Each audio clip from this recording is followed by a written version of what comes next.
In the previous videos, we have looked at NLP transformers from Hugging Face. Now we look at the transformers in the computer vision space. Okay.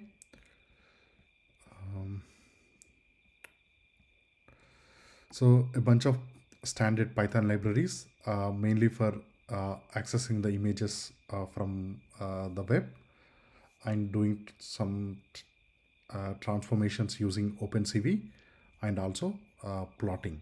Okay, so the main library is again going to be the pipeline from the transformers, right? So we are going to take two images as an example to do various tasks. So one is this cat image coming from Coco dataset. So here we have two cats, two remotes, and a sofa or couch. And the second image, it's a gray color image. It has two birds. Okay. So we have six tasks in the computer vision space: image classification, object detection, and the zero shot versions of them, and then image segmentation as well, and finally the depth detection. So in this video, we will cover the image classification and zero shot image classification. Okay. So as we were using before, so we call the pipeline with a specific task. If we don't supply the model, it will take the default model. So it's taking this model from Google. All right. And then we supply the model, the image URL. Now for these transformers, we can supply the image in bytes. So if it's a local image, we can read the content of the image and input the content of the image, or we can even provide the URL if the image is sitting on some server, right? All right. So for the first image, when we classified, so the model has returned 5 classes by default. Now, so the class with the highest probability, it's this Egyptian cat, and the model 94% or 0.94 the confidence score, right? So for this image, the model is classifying it as Egyptian cat. Okay. And then let's look at the second image. So for this one also, the model classified this as macaw, and the confidence score is almost 100%, right, for this image. Now these predictions are using this model, right? Now, different models might give different predictions depending on which data set is used to train the model and what was the focus of those, right? What classes are used to train the models, right? Now, let's look at one more model. So here we have another model from Microsoft. So calling the model with the cat image. But this time, as you can see, the highest score is only 0.2, and it says it's some tabby cat. Okay. And then for the parrot's image also, it's slightly better.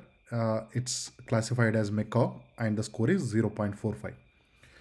So if we want to use pre-trained models for such tasks, it's important to know the details of the models. So you can go to Hugging Face models, and then for example, so take the model name, search for it. All right. So on this page, you will find all the information about what dataset is used to train the model, the classes it has. For example, this is this ImageNet 21K images. It has 21,000 classes, right? So that's the reason why the model is able to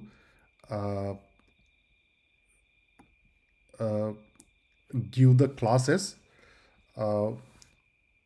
which are very specific, right? So within the cat, it has this Egyptian cat, tabby cat, tiger cat, etc., right? So the model has a number of classes, right? So it's within the cats, it has so many categories. Okay. So you can find all the details about the data sets, the classes, the model performance, etc. here, right? All right. Mm, Now comes the interesting part, zero shot classification. Okay. As we saw for text classification, uh, for zero shot classification also, we can provide our input and we can ask the model to classify it as one of the candidate labels. Okay. So first, let's access the model. It's this zero shot image classification model. And then here we are supplying the cat image because it is zero shot. In addition to the input image, we need to supply the candidate labels. Okay. So the model is going to classify the image into one of these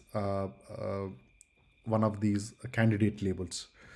So it has classified the image as cat, very confident. Obviously, it's not a bird, right? And for the second image, uh, here we are. Here we have three different labels: animal, human, and landscape. Here we are inputting the parrot image, and even though parrot is not an animal, given these three classes, the model has assigned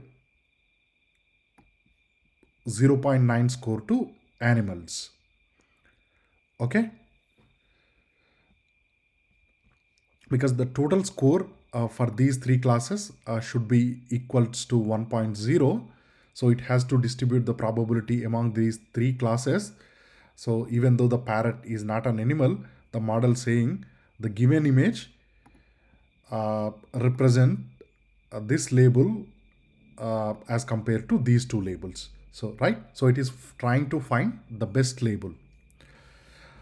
And finally, let's have one more example. So this time we are calling the parrot image, but the labels we are giving it as black and white, this photorealistic and painting, right? So again, the model has classified it correctly as the black and white.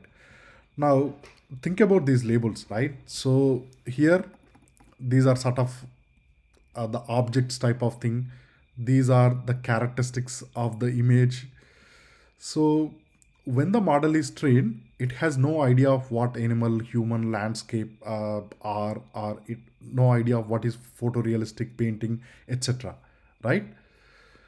But it is able to classify the images into one of these three categories. So that's quite amazing.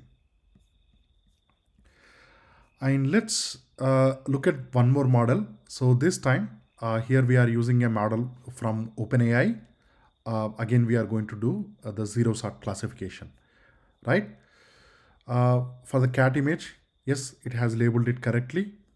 And for the parrot image, this time it's even 97% score. So the compared to this,